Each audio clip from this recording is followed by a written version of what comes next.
What up, guys? I'm just skipping through the intros and the sounds and all the extra stuff and just talking to you guys basically. So, here's what it is. My name is Sumed, Flowzone Academy.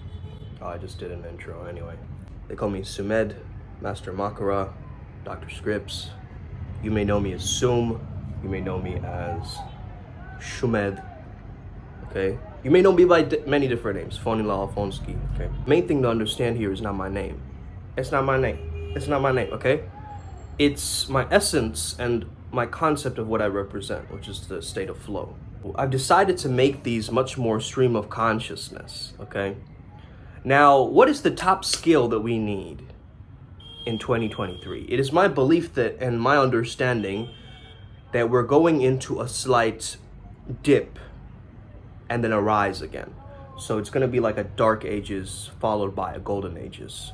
Now, this time, I think the top skill that everybody needs in order to calm themselves back down, or at least get themselves back to that equilibrium or that neutrality state rather than a very lower consciousness, is simply to understand something that is very, very pivotal, which is the truth that comes through. Below courage is falsehood. Above courage is truthhood. They have a little bit of a beef.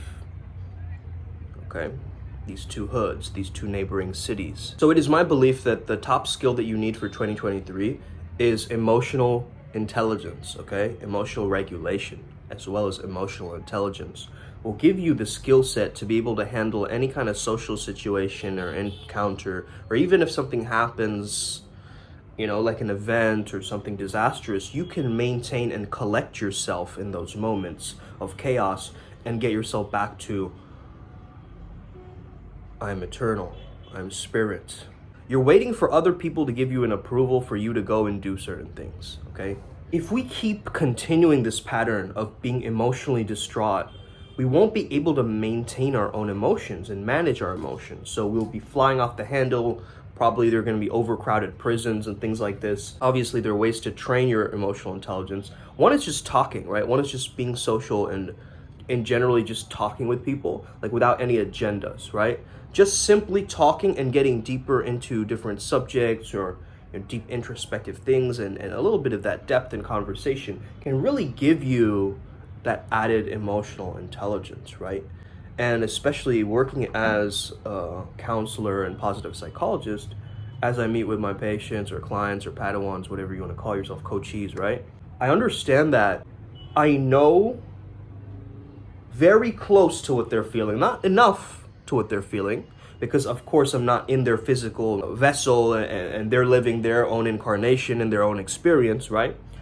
But I am sensing that, hey, this situation made me sad. Let me explore that. So it's this curiosity to unravel and weave the emotion to make it look more clear rather than fuzzy, right? We see emotions as very fuzzy, and that scares a lot of people. And people are actually scared of going inwards because they feel that, oh, when I'm with myself, you know, I'll break down or I'll be out of control or something like this. I know a lot of people who have this fear that every time I let myself feel or go internally, something bad is going to happen. And this is a bad limiting belief because it's going to stop your emotional intelligence. You're going to cry in public places. You're going to go and shout at some employee when you didn't really mean to.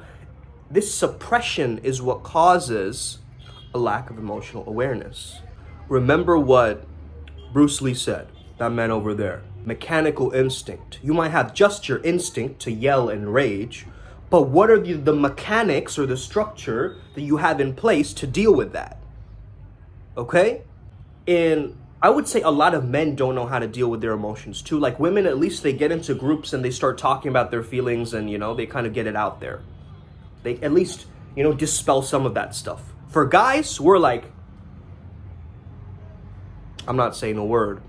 I'm gonna fester and let this thing bubble up for years and days and hold grudges. Hold it all in and let it suffocate you from the inside. Like, bad strategy, right? Just bad management and bad strategy. That's all it is, you know? And once you get to that process of like, hey, listen, all the stuff that I talk about, all the stuff that I envision for myself, I am there, I am there, I'm there.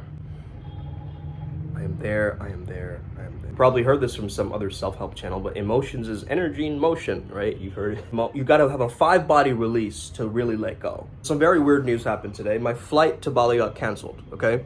Now, I don't know how this has happened, but I'm gonna figure it out.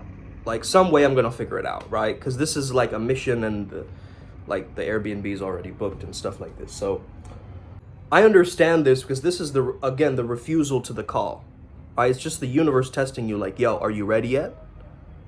Right? I thought you were ready. And it's that challenge that, like, as a man, when I sense challenge, I'm like, ooh, I'm ready to face the fire, the Agnipath, right?